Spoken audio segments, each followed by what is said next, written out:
दोस्तों, क्या हो अगर आप एक लूप में फंसे हो और सुबह उठते ही कोई ना कोई कातिल आपको जान से मारने की कोशिश में लगा ही रहता है, और यही नहीं, आप मर भी जाते हैं फिर लूप में वापस लौट जाते हैं। तो एक ऐसी ही मूवी जिसका नाम बॉस लेवल है, जो कि नेटफ्लिक्स पर 2021 में रिलीज हुई थी, उसे मैं एक्सप्लेन करने जा रहा हूँ। तो दोस्तों, बिना किसी देरी के एक्सप्लेनेशन शुरू करते हैं। तो मूवी की शुरुआत वीडियो गेम स्क्रीन से होती है, जहाँ मूवी के मेन कैरेक्टर रॉय के ओपोनेंट को मैच किया जाता है। और फिर 7 बजते ही मिस्टर कातिल रॉय का मोबाइल चेक करने के बाद रॉय को जान से मारने की कोशिश करने लगता है, पर रॉय तो आंख मूंद कर मिस्टर कातिल के सारे वार से बच जाता है। तब रॉय हम व्यूअर्स को बताता है कि उसे एक श्राप लगा है, और उसके साथ ये सेम दिन 138 बार रिपीट हो चुका है, और साला हर बार कोई ना कोई उसे मारने की कोशिश में लगा रहता है। और वो चाहे जो कुछ भी कर ले, घंटा कुछ नहीं बदलने वाला। वो हर बार मरने के बाद दोबारा से इसी लूप में लौट जाता है, और फिर से सभी घटना दोबारा से घटने लगती है। अगर वो एक ही जगह पर रहता है तो कोई ना कोई किलर उसे मारिए देता है, इसीलिए उसे एकदम सही समय पर सही जगह पर निकलना पड़ता है। वहीं आगे जाकर वो एक बंदा का कार लूटता है, और फिर तुरंत एक कार में बैठी 2 खूबसूरत कातिल हसीनाएं उसके पीछे पड़ जाती हैं। वहीं उनसे बचने के बाद अगर वो सावधान नहीं रहता है तो फिर एक बस के साथ एक्सीडेंट में उसे भगवानपुर के दर्शन हो जाते हैं। पर घंटा वो तो लूप में फंसा है, और इसीलिए उसका दिन दोबारा से शुरू हो जाता है। वहीं रॉय हम व्यूअर्स को बताता है कि शुरुआत के 14 अटेम्प्ट के बाद वो जंप को परफेक्ट कर सका है, नहीं तो उससे पहले तो वो उस ट्रक के नीचे पिसकर चटनी बन जाता था। और 14वें अटेम्प्ट में सक्सेसफुली जंप करने के बाद खूबसूरत कातिल हसीना पैम उसके माथे पर बुलेट से बिंदी लगा देती है। 59वें अटेम्प्ट में जब रॉय कुछ ज़्यादा देर तक सर्वाइव कर पाया, तब एक चाइनीज किलर गुनियान उसके सिर को उसके शरीर से काटकर अलग कर दी। 88वें अटेम्प्ट में बोमर ने उसे बॉम्ब से उड़ा दिया। 93वें अटेम्प्ट में वो अपने हमशक्ल के हाथों मारा गया। वहीं अटेम्प्ट 104 में वो सभी को सक्सेसफुली मारने में सफल हो गया, पर वो चाहे जो कुछ भी कर ले, चाइनीज हसीना गुनियान उसका सिर को काट ही देती है। 48वें अटेम्प्ट में वो जैसे तैसे करके टेलीफोन बूथ जाकर अपनी मोहब्बत, अपनी गर्लफ्रेंड जिसका नाम जेमा था, उससे बात करने के लिए उसे कॉल लगाता है। और जेमा के बॉस वेंटर से उसे पता चलता है कि उसकी जानेमन जेमा अब इस दुनिया से परलोक चली गई है, जिसके तुरंत बाद उसे जुड़वा भाई लॉन्चर से उड़ा दिए। रॉय के लिए सबसे गुस्से वाली बात तो ये थी कि उसे जरा सा भी फुर्सत नहीं मिलता है कि वो पता कर सके कि आखिर जेमा की मौत कैसे और कब हुई। उसके साथ ये सब क्या छुतियापा हो रहा है। और फिर मूवी रॉय के प्रेजेंट अटेम्प्ट में आती है, जहाँ दोनों खूबसूरत कातिल हसीनाएं कार से रॉय का कार का पीछा कर रहे होते हैं, जहाँ रॉय के चालाकी के कारण उनका कार बस के साथ एक्सीडेंट हो जाता है। पर फिर भी दोनों कातिल हसीनाएं जिंदा बच जाती हैं। अब दोनों अपनी पूरी ताकत लगा देती हैं रॉय को मारने के लिए, मानो कि उसे मारने से उनकी आत्मा को शांति मिलेगी। पर एक बार फिर रॉय उन दोनों हसीनाओं को हराने में कामयाब हो जाता है। सभी से पीछा छुड़ाने के बाद रॉय हमेशा एक दारू के ठेके पर जाता है, जहाँ पर उसे थोड़ा सा समय मिल जाता है शांति से बैठकर दारू पीने का। पर वहाँ पर भी एक टेक्निकल सिक्योरिटी गार्ड अपने आप की तारीफ करने में लगा होता है, और जैक भी सेम टाइम पर 12 time sword fight champion Dai Feng की तारीफ करता है। पर फिर 12:47 के बाद वो कभी भी जिंदा नहीं रह पाता है, हमेशा किसी न किसी किलर के हाथों वो मारा ही जाता है। इसीलिए अब वो कोशिश करना ही छोड़ दिया है। रॉय इन सब से परेशान हो गया था। उसे जिसने भी इस चक्कर में फंसाया है, वो उसे किसी भी हालत में बदला ले लेना चाहता था। वो ये सब कांड शुरू होने से पहले, यानी कि एक दिन पहले की घटना को याद करने लगता है, जब जेमा ने उसे इंटरव्यू के नाम पर अपने ऑफिस मिलने बुलाया था। हम व्यूअर्स को अब पता चलता है कि कुछ सालों पहले रॉय और जेमा रिलेशनशिप में थे, और उन दोनों का एक बेटा भी था। पर रॉय तो खुला सांड था, उसे किसी के साथ परिवार बसाने में कोई इंटरेस्ट नहीं था। उसे तो बस काम होने से मतलब था। रॉय एक्स मिलिट्री ऑफिसर था, वहीं जेमा अपने बॉस वेंटर के लिए एक टाइम बेंडिंग मशीन बनाने का काम कर रही थी। और इस बात को जेमा रॉय को सीक्रेटली बताने की कोशिश भी करती है, क्योंकि टाइम बेंडिंग मशीन का गलत इस्तेमाल करने पर दुनिया का खात्मा भी हो सकता है। उधर बूढ़ाऊ वेंटर सीसीटीवी कैमरे से उन दोनों की बातें सुन रहा था। बूढ़ाऊ को पता चलता है कि जेमा ने रॉय को गुप्त जानकारी बताई है, तब वो कुछ सीरियल किलर्स को उनके पीछे लगा देता है और उन दोनों को टपकाने का ऑर्डर दे देता है। उधर जेमा रॉय के बालों का सैंपल ले लेती है, और फिर उसे बूढ़ाऊ वेंटर का बुलावा आ जाता है। जाते जाते जेमा उसे एक बुक को याद दिलाती है, जिसे कि उसने ही पार्सल भेजी थी, और फिर ओरासिस वर्ड बोलकर चली जाती है।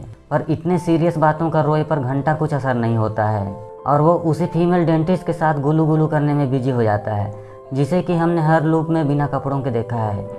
और ठीक उसी समय उसे जेमा का कॉल भी आता है, क्योंकि जेमा ने रोय के बालों के सैंपल को एक कैप्सूल में रखकर कुछ गंभीर करने जा रही थी और उसे वही करना होगा जिसमें कि वो एक्सपर्ट है। पर वेंटर को इस धोखेबाजी का पता लगने पर वो नेटवर्क को ब्लॉक कर देता है और रोय को कुछ समझ नहीं आता है कि आखिर जेमा कहना क्या चाहती है।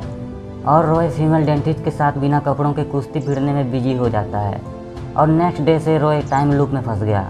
अब मूवी रोय के करंट लूप में आती है, जिसमें उसे अचानक से जेमा का भेजा हुआ बुक याद आता है, जिसे चेक करने पर उसे एक नोट और वही ओरासिस वर्ड लिखा हुआ मिलता है, जिसे कि जेमा ने लास्ट मीटिंग में कही थी। इन सब में बिजी रोय भूल गया था कि वो इनलेस लूप में है और वो मारा जाता है। अब 144वें अटेम्प्ट में रोय सबको ठिकाने लगाने के बाद एक जगह चुपचाप बैठकर उस बुक को पढ़ने जाता है और एक और किलर उसे हुक में फंसाकर घसीटते हुए पूरे शहर का दर्शन करवा देता है।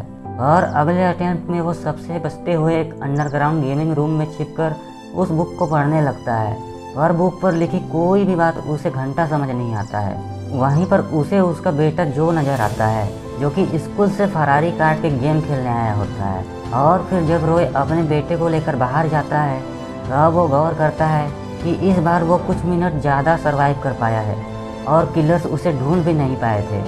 और तभी उसके दिमाग की बत्ती सुलगती है कि गेमिंग पार्लर पूरे मेटल से कवर था और इसीलिए कोई भी किलर उसे खोज नहीं पाया था। मतलब कि वे लोग उसे ट्रैकर से ट्रैक कर रहे थे और तब तक देर हो चुकी थी और वो अपने बेटे को बचाने के चक्कर में मारा जाता है। फिर अगले लूप में रोय सबसे पीछे छुड़ाने के बाद बाहर में जाकर सिक्योरिटी एक्सपर्ट डेव की मदद से अपने दांत में छुपे ट्रांसमीटर को उखाड़ निकालता है, जिसको शायद उसी फीमेल डेंटिस्ट ने लगाई थी और इसीलिए उसके स्मार्टफोन पर ब्रेड का कॉल आता है। अब उसे सरवाइव करने का एक और रास्ता मिल जाता है, इसीलिए वो अगले लूप में उठते ही सबसे पहले ट्रांसमीटर को उखाड़ फेंकता है, जिसके कारण कोई भी किलर उसे ट्रैक नहीं कर पाता है। और इस बार रोय काल बनकर सबको बारी बारी से भगवानपुर पहुंचाता है। उन्हीं किलर्स में से एक से उसे पता चलता है कि उनका लीडर ब्रेड और वेंटर है। अब वो उनको टपकाने के लिए उनके लैब जाता है, पर लैब भयानक टाइप से सिक्योर था, जिसके कारण वो कई बार कोशिश करता है पर हर बार वो मारा जाता है। किसी तरह लैब के अंदर जाने पर भी वो लिफ्ट से ज़्यादा आगे नहीं जा पाता है और जब वो किसी तरह लिफ्ट से आगे बढ़ भी जाता है, चाइनीज कातिल हसीना गुनयान हर बार उसका सिर काट देती है। पर एक बार जब उसकी जान थोड़ी थोड़ी बची थी तब उससे मिलने वेंटर आता है। बूढ़ाऊ वेंटर रोय को बताता है वो टाइम मशीन ओरासिस के माध्यम से इतिहास में हुई गलतियों को बदलना चाहता है ताकि वो भविष्य को कंट्रोल कर सके और अपने हिसाब से दुनिया को बना सके, जिस धरती का वो सब कुछ हो। दूसरे शब्द में कहूँ तो बूढ़ाऊ भगवान बनना चाहता था। पर जेमा को बूढ़ाऊ के प्लान के बारे में पता चल गया था, जिसके कारण जेमा ने उसे धोखा दिया और बूढ़ाऊ ने उसे मरवा दिया। इसी के बाद रोय मारा जाता है और अगले लूप में रोय को समझ आ जाता है कि वो बूढ़ाऊ वेंटर के टाइम मशीन ओरासिस में फंसा हुआ है और बूढ़ाऊ को खुद नहीं पता है कि उसका टाइम मशीन काम कर रहा है और वो इस एंडलेस लूप में फंसा हुआ है। रोय को समझ में आ जाता है कि जेमा ने उसका सैंपल लेकर उसकी मदद से टाइम मशीन को एक्टिवेट कर दिया। इस केस में जेमा ओरासिस है जिसने रोय मतलब कि एसिस को रिजरेक्ट किया। जेमा ने जानबूझ के रोय को टाइम लूप में फंसाया ताकि वो तब तक सेम दिन को जिए जब तक उसे पता ना चले कि उसे वेंटर को रोकना है और वेंटर तक पहुंचने से पहले उसे चाइनीज कातिल हसीना गुनयान को हराना होगा। और फिर वो अगले लूप में स्वाट फाइटिंग चैंपियन डाई फेंग से ट्रेनिंग के लिए रिक्वेस्ट करता है, तो डाई फेंग उसे एक दिन के लिए स्वाट फाइटिंग ट्रेनिंग देने के लिए तैयार हो जाती है। पर रोय के पास तो लूप का भंडार है, इसीलिए वो कई बार लूप को रिपीट करके स्वाट फाइटिंग में एक्सपर्ट हो जाता है। और जब रोय को लगता है कि अब वो गुनयान को हरा सकता है तो फिर अगले लूप में सभी को ठिकाना लगाने के बाद कातिल हसीना गुनयान से भिड़ता है और इस बार रोय गुनयान का काम तमाम कर देता है। आगे जाकर ब्रेड को भी टपका देता है और आखिरकार बूढ़ो वेंटर को अपने कब्जे में लेकर उसे बताता है कि उसका मशीन काम कर गया और इसीलिए आज वो एंडलेस लूप में फंसा हुआ है। और ये जानने के बाद वेंटर अपने मशीन की सबसे बड़ी खराबी बताता है कि अगर वो एंडलेस लूप में ट्रैप है तो इसका मतलब है कि मशीन लंबे समय से चल रही है और अंत में मशीन अनस्टेबल होकर ब्लास्ट कर जाएगी और पूरी धरती का विनाश हो जाएगा।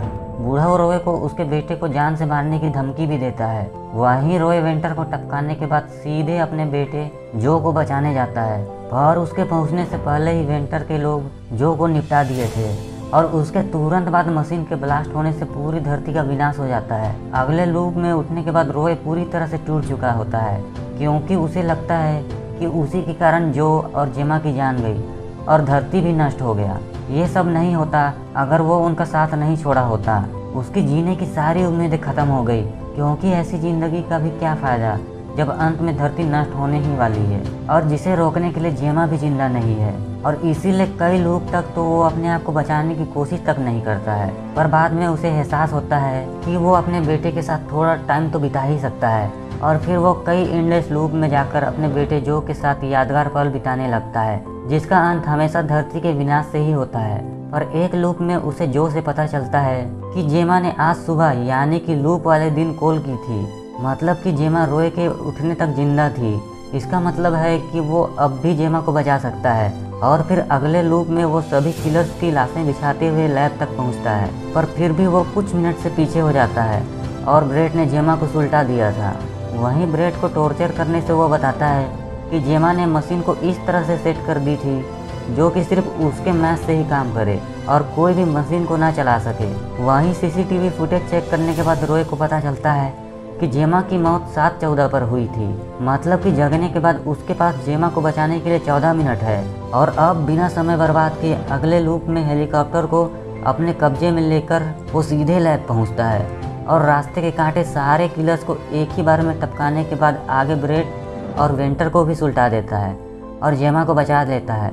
जेमा उससे माफ़ी मांगती है इंडस लूप में फंसाने के लिए, क्योंकि उसके पास कोई और रास्ता नहीं था वेंटर को रोकने के लिए। वो उसे सीधे सीधे इसीलिए नहीं बता पाई क्योंकि वेंटर की नज़र हमेशा उस पर बनी रहती थी और इसीलिए उसने मशीन को उसके मैच से स्टार्ट कर दिया। रोए उस मशीन में प्रवेश करेगा तभी ये टाइम लूप खत्म हो पाएगा, मतलब कि टाइम आगे बिना किसी रुकावट के चल पाएगा। और रोए के मुंह से अपने बेटे के बारे में इतनी सारी बातें सुनने के बाद जेमा इमोशनल हो जाती है, क्योंकि जिस रोए से उसने प्यार किया था वो आखिर लौट ही आया। और आखिर में रोए मशीन के अंदर जाता है और मशीन स्टार्ट हो जाती है और मूवी यहीं ख़त्म हो जाती है। मेरा अनुमान है कि अगली सुबह रोए फिर से उठेगा और इस बार टाइम लूप में नहीं जाएगा। और हाँ, रोए को सभी को निपटाना भी पड़ेगा। तो दोस्तों, आशा करता हूँ आपको ये मूवी पसंद आई होगी। अगर हाँ तो प्लीज़ इस वीडियो को लाइक और चैनल को सब्सक्राइब कर दीजिए। मैं मिलता हूँ आपको ऐसे ही मज़ेदार एक्सप्लेनेशन वीडियो पर। तब तक के लिए बाय।